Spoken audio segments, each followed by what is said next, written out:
दोस्तों, गौतम बुद्धा कहते हैं, मन और शरीर दोनों के लिए स्वस्थ रखने का रहस्य है अतीत पर शोक मत करो, ना ही भविष्य की चिंता करो, बल्कि बुद्धिमानी और ईमानदारी से वर्तमान में जियो। क्रोध को प्यार से, बुराई को अच्छाई से, स्वार्थ को उदारता से और झूठे व्यक्ति को सच्चाई से जीता जा सकता है। अगर आप उन चीजों की कद्र नहीं करते जो आपके पास है, तो फिर आपको खुशी कभी नहीं मिलेगी। एक जलते हुए दीपक से हजारों दीपक रोशन किया जा सकता है, फिर भी उस दीपक की रोशनी कम नहीं होती। ठीक उसी प्रकार खुशियां बांटने से बढ़ती है, न कि कम होती है।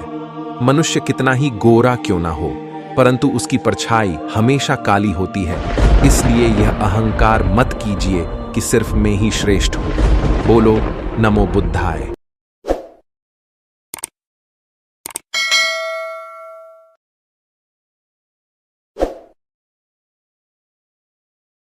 जिंदगी में जब भी आपकी हिम्मत टूटने लगे, तब आप इस कहानी को जरूर सुनना।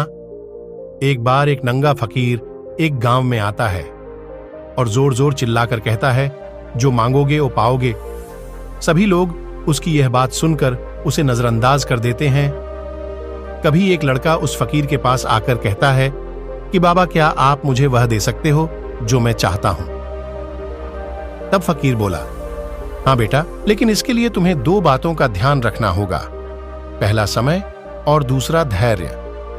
समय को कभी बर्बाद मत करना और बुरे समय में सिर्फ अपने काम पर ध्यान देना।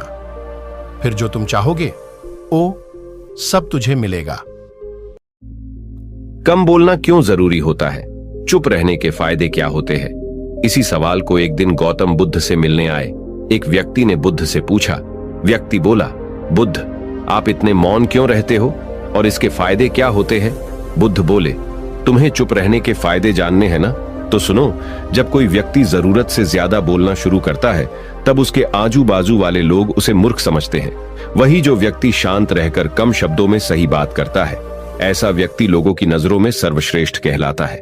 इसका कारण सिर्फ एक ही है कि जो व्यक्ति अपने मुंह को ज्यादा चलाता है, उसकी द्वारा की गई बातें किसी भी इंसान के बुद्धि में ज्यादा समय टिक नहीं पाती। व्यक्ति बुद्ध से बोला, लेकिन ऐसा क्यों? बुद्ध उस व्यक्ति से बोले, ऐसा इसलिए होता है क्योंकि जो इंसान दिन भर कई सारी बातें करता है, ऐसे व्यक्ति की बातें याद करना बहुत ही कठिन होता है।